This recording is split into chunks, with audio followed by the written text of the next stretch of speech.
Қайырлы күн, құрметті әріптестер. Бүгінгі екінші сабағымыз жаңағы жазып болған КТЖ-мызды енді ары қарай қалай жариялап үлестіреміз, сол туралы көрсететін боламын. Енді ол үшін қайтадан күнделік кезекке кіреміз. Кіргеннен кейін қазір сіздерге жарияланған КТЖ қалай көрінеді, жарияланбаған КТЖ қалай тұрады, соны қысқаша айтып түсіндіріп өтейін. Журналдарға кіреміз. Кез келген бір сыныпты таңдаймыз. Мысалы 8-ші сынып журналдар ішінде информатикаға кірейін. Информатикаға кіріп, күнтізбелік жоспарлау.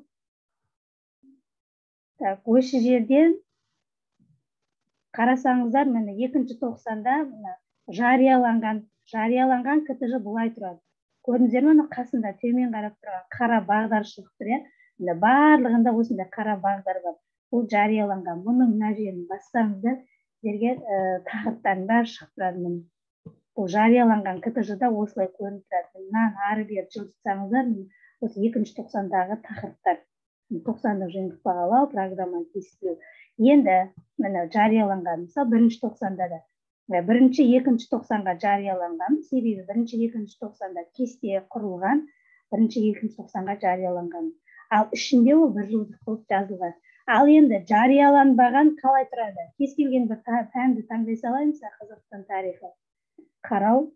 Жарияланбаған КТЖ қалай тұрады? Міне жарияланбаған КТЖ ол бұлай төмен қарап тұрған бағдарды жоқ, көрінбейді, және ол үзік сызықпен қоршалып тұр. Күнделікті жаңағы 1.90-ды қолмен ендіріп, күнде ендіріп қойған тақырыбымыз. Ол жарияланбаған КТЖ. Енді қалай жариялаймыз? Қайтадан КТЖ-ға кіреміз. 8-ші сынып. Мысалы, менікі енді жарияланып қойған, қазір сіздерге жариялаудан алып тастап, қалай жариялау керектігін көрсетемін. Мына жерде, мысалы, көркем еңбек 17 сағат, 17 сағат екеуі ашып тастаған, бұның біреуін өшіріп тастау керек. Өйткені жылдық сағатымыз аптасына қанша сағат? Мысалы, 17 емес, бұл егер 1 сағаттан болса 34 болу керек, 2 сағаттан болса 68 болу керек. Мына жерде сіздерге бірінші сабақта айтқан бір жылдық сағат сандарын жазасыздар. Өзін-өзі тануда тура сондай. Мына жерден енді өзін-өзі тану осы жерді басады да, ары қарай толық жылдық қылып ары қарай жалғастырады. Мына жерден екеуі ашылып кеткен, біреуін өшіріп тастаймыз. Енді қазір пока оны кейін айта жатамын. Бірінші енді бір жылдық қылып жазылғанды қалай жариялау? Екі жарияланып тұр, енді осыны жариялаудан алып тастап сіздерге қалай жариялау керектігін көрсетемін. Үстін басасыздар, мына жерде барлығы шығып тұрады. 4-ші қазан күні құрылып, 30-ші қарашада жарияланған. Бағана мен бір жасап жатқан едім, сөйтіп интернетім өшіп қалды, сонымен жарияланып қайтып өшірілгеннен кейін 30-ы түсіп қалды. Қашан бұл да мынандай ғой, электронды болғаннан кейін сіз қашан кіріп, қай жерге өзгеріс жасаттыңыз, соның бәрі күнмен көрсетіп тұрады. Мысалы, енді мынау бір жылдық қылып жазылғаны міне. Көрдіңіздер ме, мына жерде бөлім, тақырып, бөлім, тақырып, бөлім, тақырып міне кете береді. 23 май бір жылдық қылып жазылған, бөлім, тақырып.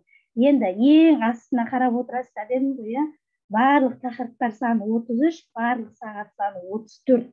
Міне әр бөлімнен кейін өзі көрсетіп тұрады. Міне 10, мына жерде 10 сағат, мына жерде 8 сағат, 10 сағат, 8 сағат. Сөйтіп осының барлығын есептеп, ең астына өзі жазып қояды. Барлық тақырыптар саны 35, сағат саны 34. Енді бұл жариялаудан қазір алып тастаймын. Жариялаудан алып тастау деймін. Жариялаудан алып тастау бөлімін шертеміз. КТЖ жариялаудан сәтті алынды. Енді алынғаннан кейін ол білесіздер, журналдың ішінде ол жоқ болып кетеді. КТЖ-ның күнтізбеліктің ішінде. Қазір көрсете салайын. 8-ші класс, 8-ші сынып, міне, көрдіңіздер ме, мынаның бәрі жоқ болып кетті. 2-ші тоқсанда тақырып жоқ. 1-ші тоқсанда да тақырып жоқ. Мен оны жариялаудан алып тастаған. Сіздерге көрсету үшін қазір қайтадан жариялауды көрсетейін деп жатырмын. Енді қайтадан КТЖ-ға барамын. Жаңағы 8-ші сыныпты ашып аламын. Так, міне бастаулық болып қалды. Көрдіңіздер ме, бағана жарияланды деп тұр еді, енді бастаулық болып.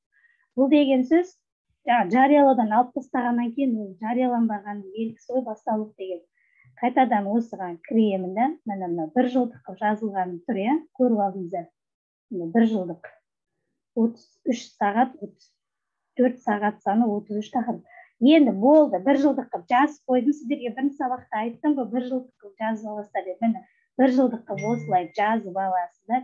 Кетесіздер де міне жариялау дегенді басасыздар, астына шығып тұрады. Назар аударыңыз, КТЖ жариялау барысында күнтізбелік жоспарлау тақырыптар жойылып, КТЖ тақырыбымен ауыстырылатын болады. Иә, ол жаңа айттым ғой, жариялаудан алып тастағаннан кейін жойылып кетті. Соны сіздерге ескертіп жатыр. Жариялау дегенді басасыз, сөйтесіз да үлестіру дегенге барасыз. Үлестіру дегенге барасыз да міне. КТЖ тақырыптарды үлестіру үшін сабақ кестесінің кезеңін таңдаңыз деген жерге толық жыл деген тұсындағы мына жерді басасыздар. Сол кезде міне бірінші мен 1 тоқсанға жариялаймын. 1 тоқсан деймін. Әрі қарай деген батырманы басасыз. Әрі қарай дегеннен кейін міне сізге көрсетіп береді. Міне 1 тоқсандағы 6 қыркүйектен басталды. Міне осы жерді көріп аласыз да, мына жерге былай құс белгісін берсеңіз, міне осы тақырыптарым 1 тоқсанға түсу керек деген сөз да ол. Түсініп ма, міне құс белгісін бергеннен кейін міне қыркүйек, қазан, осы 8 сағат болу керек. Осы сағат 1 тоқсанға барып түссін деген сөз ғой. Енді осылай кешкіні қойып аласыздар, міне көктің ішіне ақ болып белгіленіп түсті. Енді басқа жағына тимейсіз, ол 1 тоқсанға. Осылай астына барасыздар, міне таңдалған сағаттар 8. Мен 1 тоқсанға 8 сағатымды 1 тоқсанға апарып таста деген сөз ғой. Сөйтемін де әрі қарай деген батырманы басасыздар. Әрі қарайды батырғаннан кейін кезең қойып қойды. 3-ші кезең енді растау керек. Осы жерден мұқият қарап аласыздар. Күнтізбелігіңізді алып дұрыс жаздыңыз ба? Егер сіз анау 1-ші бөлімде жаңағы алғашқы мен айттым ғой, 1 жылдық жазған кезде қателеспей жазыңыздар деп. Егер қате жазсаңыз, мына жерде ол күндеріңіз қате болса, осы жерден көріп аласыз. Міне қыркүйекте 4 сабақ болған, қарашада 4 сабақ 8 сағат. Дұрыс, ол тура осылай түсу керек. Мен қате емес. Енді көз жеткізіп алғаннан кейін үлестіру дейсіз. КТЖ кесте бойынша үлестірілді. Болды. 1 тоқсанға барып түсті. Көрдіңіз ба, сразу ол 1 тоқсанға жарияланған екен, сізге мына жерге автомат түрде жарияланды деп шықты. Енді 1 тоқсанға жариялады. 2 тоқсан дегенді басасыз.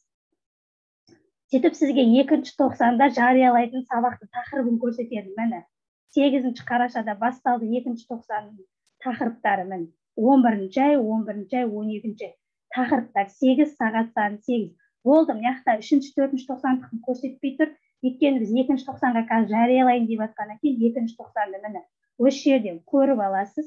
Сөйтесіз де төмен қарай барасыз да, енді бұл жерде сабақ кестесі бойынша үлестіру деген тұрады екеу. Мынаны баспайсыз, міне сабақ кестесі бойынша үлестіру дегенді бір рет шертесіз. Сөйтесіз де 2 тоқсан, тағы келесі 2 тоқсан дейсіз. Әрі қарай батырмасын басасыз. Міне әрі қарай көресіз. Мынау түстеді 2 тоқсанға, міне қараша айында 4 сабақ, желтоқсан айында 4 сабақ. Бұл уже 2 тоқсандікі. Тура осы түсесіз болса, үстіне мынаның үстіне бір мәрте шертсеңіз, ол бәріне қойып береді. Осылай қойып аламыз. Немесе лайнан шертсеңіз, жеке шертсеңіз де болады. Егер бәрі бірден шертсеңіз, мынаны бассаңыз, міне тек осы 1, 2, 3, 4, 5, 6, 7, 8. Осы 8 сағатым 2 тоқсанға барып түс деген сөз да. Астына барасыз, мына жақта уже шықпай тұр, көрдіңіз бе, белгілі күніңіз де жоқ. Өйткені бұлардың бәрі 3-ші мен 4-ші тоқсандікі екеуі. Енді міне 8 сағатым 2 тоқсанға барып түс деген сөз. Әрі қарай дегенді басасыз. Міне 3-ші кезең енді растау кезеңі. Міне 8 қарашадан басталады, міне 27 желтоқсан. Осы тақырыбымның барлығын 2 тоқсанға үлестірем деген сөз. Үлестіру дегенді басасыз. Міне ктж кесте бойынша үлестірілді. Ал енді үлесті мына жер жарияланды болып тұрады. Енді қайтадан күнтізбелікке кіреміз. Жаңа алдында ктж жарияладан алып тастаған кезде жоқ болып кеткен еді ғой. Енді қазір мен қайтып қойып шықтым. Мен жариялап қойып шықтым. Көреміз, міне көрінсіздер ме? 1-90 көрсеткен. Міне 1-90 жарияланып бітті. 2-90 міне жарияланып, барлығы жарияланып бітті. Тура осылай бір жылдықты жазып болғаннан кейін осылай жариялайсыздар. Бұл жерде айта кететін ең бір қатты өзекті мәселе, сіз бір жылдықты жазып болғаннан кейін сразу жазып болдыңыз, сразу жариялайсыз. Өйткені сіз жариялаған кезде ол айтады, сіздегі күнтізбелік тақырыбыңызда сіз қолмен жазғаныңызды айтады. Сіздің қолмен жазылған тақырыбыңызды өшеді да, орнына мынау ктж-ңыз түседі деп айтады. Сіз дейсіз да, қолмен жазылғаныңыздың барлығы 1-2-90 өшіп кетеді, жоқ болып, сөйтіп мына жақтағы жазған ктж-ңызды жариялау, үлестіру десеңіз, қайтадан ол 1-2-90-ға түседі. Соны сол кезде орындап бітірулеріңіз керек. Оны мына жақты жариялау, мына жақты ашып қойып, бәрі өшіп кетеді ғой енді. Өшіп кетіп, ертең қоя салам, ертең жариялай салам десеңіздер, ол енді күнделік кезекке жаңағы статистикасына әсер етеді. Сол кезде жариялаудан алынғаннан кейін, 1-2-90 тақырыбы кеткеннен кейін, ана жақты түсетін болған кезде, сразу сол кезде түсіріп алу керек. Жаңағыдай мүмкін кейбіреулеріңіздің жаңағы сағаттарыңыз, тақырыптарыңыз шықпай, кеміп, асып, мына жерге түспей қалуы мүмкін да. Сол үшін бірінші басын жасаған кезде сіз бір жылдықты дұрыстап істеп аласыз ғой. Бұл күнделік кездесінде сепочка тәрізді ғой, бір жері үзілсе, ар жағын бәрі құралмай кетеді. Сол үшін басын жазған кезде қатесіз мұқият жақсылап жазасыздар. Дәл осылай жариялайсыздар. Сонымен бүгінгі ктж-ны жариялау сабағы осымен аяқталды. Назар қойып тыңдағандарыңызға рахмет.